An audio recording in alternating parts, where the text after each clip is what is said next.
and you don't know what to do. Hold on, baby, Rhonda Shear's got you. Grab your computer, log on, baby, you got the power. It's the Rhonda Shear Social Hour. It's the Rhonda Shear Social Hour.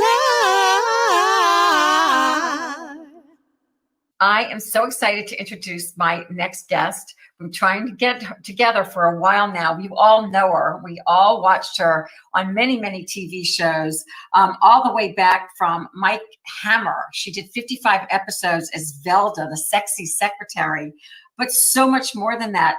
Fabulous Lindsay Bloom. She starred in a film that all of you guys love, Hots, as Melody Ragmore. She also was the comedic, beer-loving, truck-driving, hell-raising Annie in Six Pack Annie. So many films and so many television shows. This blows me away. She co-starred at the same time in 2 different series as a regular on Dallas as the girlfriend of Ray Krebs, which I totally remember, Bonnie, and as Maybelle Tillingham, the switchboard operator on the Dukes of Hazzard. So we all have to run to YouTube and go find all of those. And then so many other episodic appearances, Laverne and Shirley, Starsky and Hutch, Trapper John. What I love about Lindsay is I've been watching her for years. I think, and I'm going to ask her if I think she was Miss USA in the Miss World USA pageant. I'll have to ask her about that. But she was also a Dingaling sister back in those iconic episodes and variety series of Dean Martin.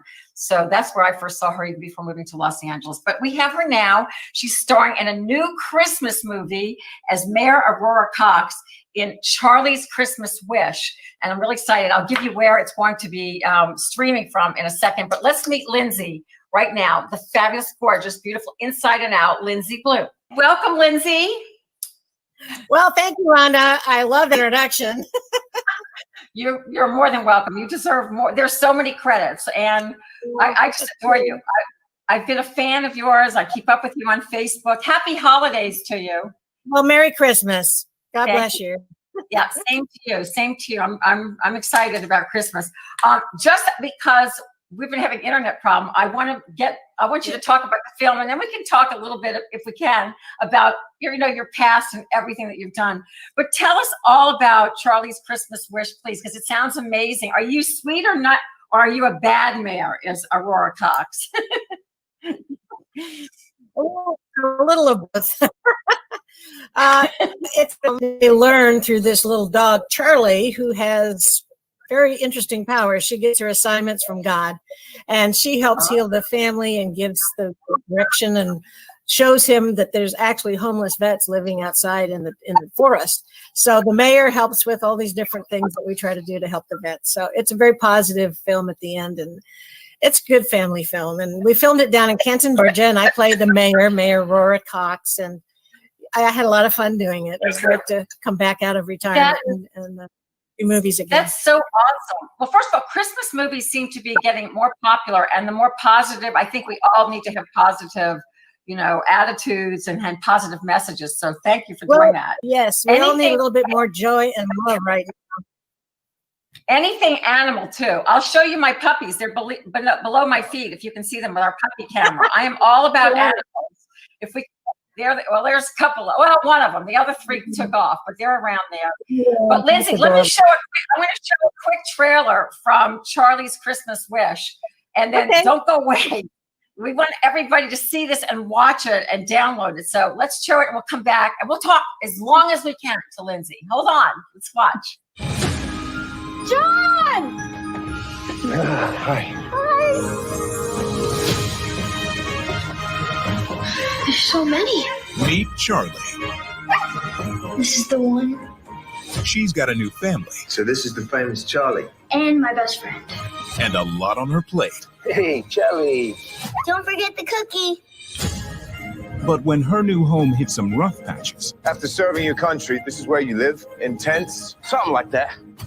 It'll be Charlie. Charlie! Coming to the rescue. Hank, are you okay? Call an ambulance, now. Don't worry, Hank.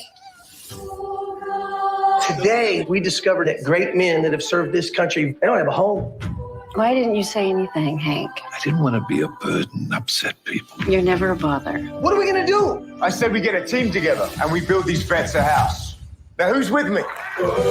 'Tis the season We're building houses for the homeless veterans. Is there a way you could donate? for miracles. Not all angels have wings and halos. Aidan Turner, Richard Tyson, Diane Ladd, John O'Hurley as the voice of God, I'm always right here, Charlie. and Vernon Wells From the impossible to the livable is a miracle. I wish everyone had a home for Christmas. You know, you and Charlie are really inspiring. Charlie's Christmas Wish. Oh my goodness, I have the chills. What a beautiful message. I know the dog that is actually belongs to the wife in real life, and that little boy is her son in real life. So a lot of good chemistry there, obviously. And Aiden was great to work with. All the people. Yeah, Diane even got Ladd. Diane Ladd in there.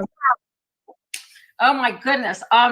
I mean, I love that message. By the way, I read that in 2007, after raising your kids, you picked up your singing and you reunited with Michelle Della Favelle. And then you went out. Yeah, you went out and you toured yourself for the 25th anniversary of the Vietnam Wall. That's amazing. So you really have a connection to this film. So yeah, so you toured for 3 years at VA hospitals, VVA chapter events, veteran parades. I think that is amazing. Like my husband and I are so all about vets and the military. So. Well, you know, it's interesting. The more I've been researching my genealogy in the last few years, I found out that I had relatives that fought in the American Revolution and in every war since then. So there's, the DPA has definitely made me a patriot. And I'm just thankful that I could do this movie and do something that would help uplift vets. We had a soft showing here in Bakersfield because the theaters are still closed, unfortunately, but we did it at a restaurant and we had some vets there. And oh my gosh, they were touched by this movie, and it gave them such warmth and joy and heartfelt feelings that yes, there's a way to have joy in your life, regardless of what is happening to in your life. I mean, the whole message, just the trailer gave me the chills. Like we have to do so much more for our vets.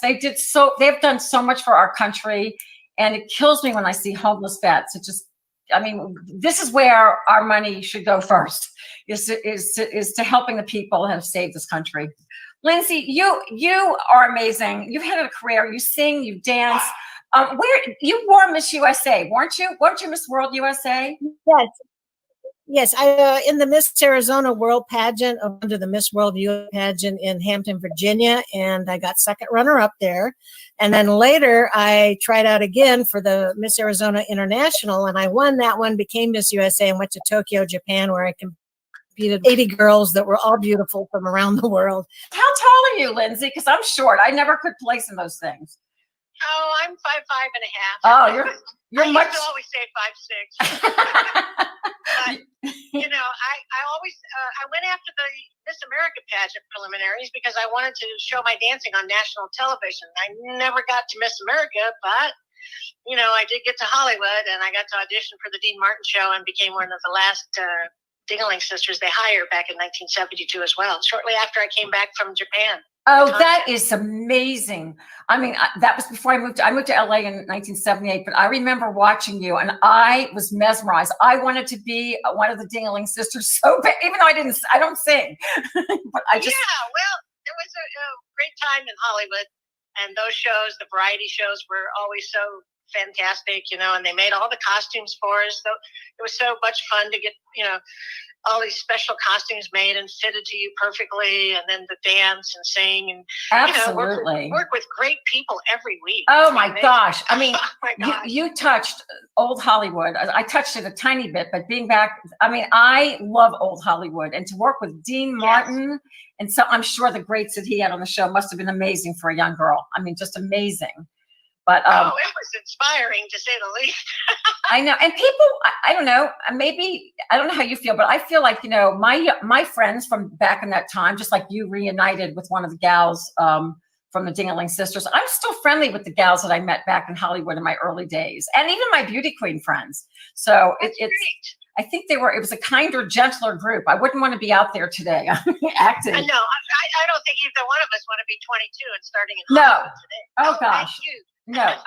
No desire to go back to that. But today with all of the internet and all the streaming and everything, it was just perhaps a little bit sweeter and easier. I pretty crazy. I know. When I first got to LA, I was Miss Los Angeles Press Club. And it was a contest. I went back and did the only thing I knew how to do because I didn't know anyone in LA. That was in 1979. And they banned it after that. That was it. It was like the women's lib movement. They thought beauty queens were, naughty girls. And that was it. Yeah, so, I was Miss Hollywood Press Club at one point. Wow. I do remember having the banner and wearing it to several functions down there. But you see, the pageant world helped you too in meeting people. It helped me to meet people that later on would be my agents, and it really did. But well, the best part, Rhonda, is the competition. You learn how to handle it. Exactly. Because when you try to go audition for anything in Hollywood, I mean, there's going to be tons of other beautiful gals wanting to do the same job. Absolutely. I read that. I read when you auditioned for Mike Hammer, Mickey Spillane's Mike Hammer, and I knew was Jay Bernstein your manager back then? No, he wasn't. No. I knew he was the executive producer. Oh, that's right. That's right. He was. Okay, well, a fabulous guy who was manager back in the day. He's no longer with us, but I read that you auditioned for this with 5,000 women, and I know those pageants put it in your head that you were going to get that part. Well, I spent about almost 8 weeks auditioning. I read 9 times, screen tested twice. Dyed my hair brunette, lost 22 pounds, finally went in and read with Stacy again. And Jay Bernstein said, well, where have you been keeping this girl? Because he kept saying, I don't care how many times you bring that Lindsay Bloom girl in here. She's not right for the part. And I said, well, if they want to see Tanya Roberts, I'm going to get my makeup artist and my hair gal, and we'll just make it happen. I love that. You did make it happen. He was flummoxed, to say the least. I mean, he even had me come into his office the next day after they picked me and said, I want to know how you did this transformation. He goes, I'm going to start calling you the girl who wouldn't take no for an answer. I love that. I love that story. And you are a gorgeous brunette. I remember you as a brunette in that series. And I love how you got that. Isn't it amazing how they wouldn't take wigs? I remember auditioning and for something, and I was, I was brunette, and he said, you need to be blonde. I'm like, I can wear a wig. No, I mean, that was just guys. They can't. Yeah. They well, they're supposed to have all this imagination, but for some of those producers, they have a hard time seeing it unless it's right in front of their face, Absolutely. I have to ask you, how did you pull off being on 2 fabulous series, Dallas and on Dukes of Hazzard at the same time? How did you do that? Well, it was pretty crazy. I auditioned for the Dukes of Hazzard, and I ended up getting the recurring role of Maybelle Tinham, the switchboard operator. And, I did 3 seasons on there. Right. They'd have me every few shows, whatever. I wasn't on every show. But, right. And then I got this audition for Dallas, playing Bonnie Robertson, Ray Krebs' old girlfriend, come back. And, my agent said, well, if you get them both, he said, we'll work it out with the shooting schedule somehow. So for quite a while, neither show knew I was on the other show because the characters were so different. That is amazing. I love that story. I love that you were doing that. Yeah, that was quite an adventure. I almost would just like, oh, please don't book me for the same day to work. I know, but you did it. Yeah, I mean, and just those were great shows. I bet you still have so many. Do you do any of the conventions, Lindsay, or you just don't do those anymore? Well, I do. I have the last, say, 4 years, almost 5 years. I have a personal appearance manager, and I've been going out and doing all the Dukes of Hazzard events because I never really knew or understood that the fans of the Dukes of Hazzard are as crazy as the Star Trekkie fans. Wow. I mean, it's amazing. I mean, generation after generation. I have kids come up to me at these autograph shows, 7, 8, 9 years. Hi, Maybelle. I want your autograph. And I'm going, what? Wow. I love that. I had a small part on there. I played Flossie. I was a used car sales girl. Oh, that's great. And wait, what was the gal? You know. What was the gal's name on the show? In the shorts. I'm like. Oh, Catherine Bach. Catherine Bach. Okay, Daisy Duke. Okay, so I can't remember the producer's name, but they put me in shorts. in something tight, and I walked out on the set, and I don't think it was her, but somebody got upset that I was in shorts and something tight, and they put me back into makeup and wardrobe. They put me in a muumuu with my hair up and glasses. I was mortified. Oh my gosh. Oh, somebody was threatened. It was really funny. It was just when I look at that. So I don't think anybody. Inside story here, but you brought that up, Daisy Duke. Catherine Bach and I used to go up against each other all the time, and in fact, she was the last girl I had to beat to get the starring role in Six Pack Annie. Wow! That is good stuff. That is good. And the last girl I had to beat to get out to do my camera was Delta Burke. Oh my goodness. You guys own that period of time. It really was. And then of course, Charlie's Angels. I mean, it was like the 6 women. You guys own the 80s and the 90s.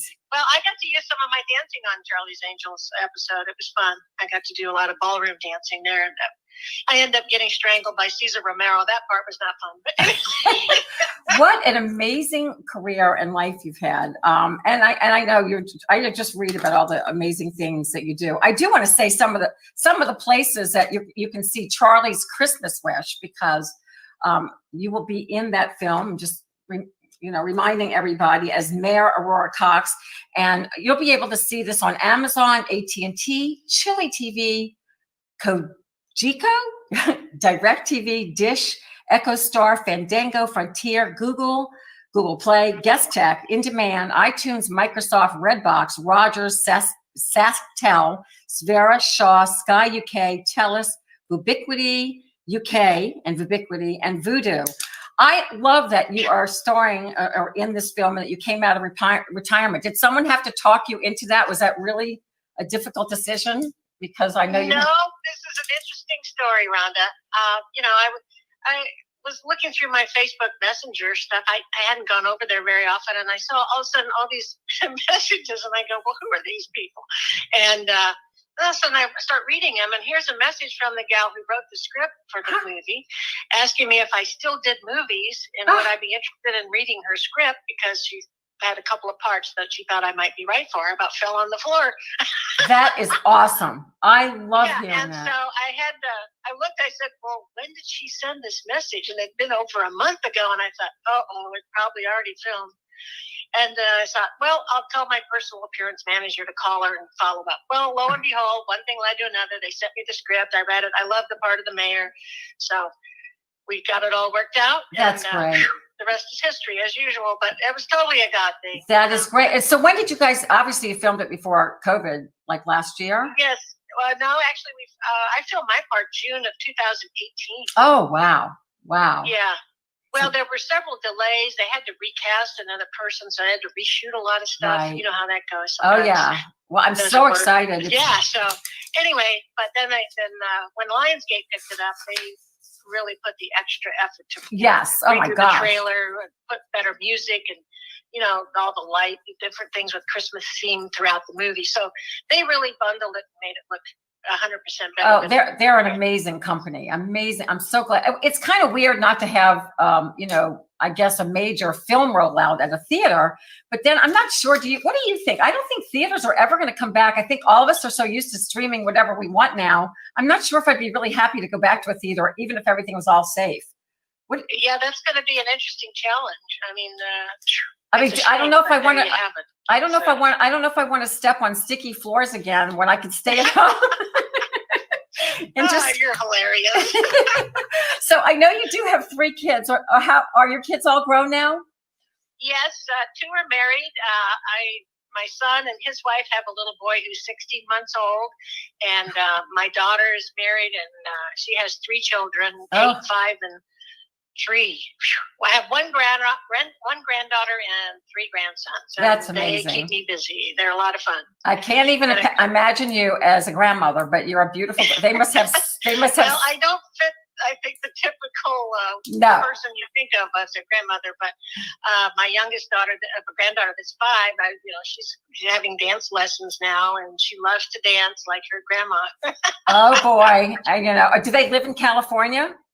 Yes, they live about an hour from me, so it's not too far to get to go to see them. So I'm fortunate.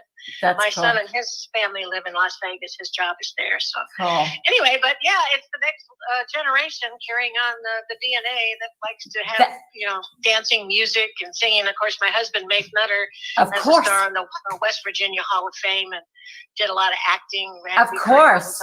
I didn't realize you were etc. married. I didn't realize you were married to him until I read your your biography. That's amazing. That just a great. I bet you everybody sings in your family. Christmas must be awesome. Yeah, well, they all sing and they all know how to play guitar thanks to their dad. And yeah, it's been a great life, and it's still being a great life. And we just celebrated our 41st wedding anniversary. Oh, happy anniversary. Well, I mean, really sweet. I reunited with my high school sweetheart 20 years ago. After 26 years in Hollywood, Wow. I meet up with the first guy I ever kissed, and we've been married 20 years in January. So kind of a... Wow, what a story. Yeah. We'll have to talk privately. Yes, we will. I do. We're going to send you a great goodie bag from my company. We always do that. Marie's going to get back and get... We always do that. That's sweet of you. But before I let you go, I just wanted to ask you... what are your favorite holiday dishes, or what will you be cooking? I mean, I know this will air after Christmas. We're speaking to Lindsay right before Christmas, but just tell us we want to know what Lindsay Bloom is going to either be cooking or eating on Christmas. Well, of course, I have to make the Christmas cookies. Those are always fun to decorate and do. But usually at Christmas time, I have a ham that I like to cook, but to put all the cloves on top. Yes. And, brown sugar and all the good stuff to make it taste really good. Slow cook it. And, and I love eggnog drinks. Those are the best. I always have eggnog drinks available. And, and pecan pie seems to always be around. Yes, you guys are definitely the all-American family. We're going to have one couple over. I do have, I married my husband and he came with kids. So I have 6, grandchildren, but they're scattered. Yes, they're scattered, but one of them are moving, is moving back to Florida where we are. So we'll have one grandson here, but at the moment, it's just going to be my husband and I and one other couple, and we're social distancing, but we're so excited to see human beings we can't see straight.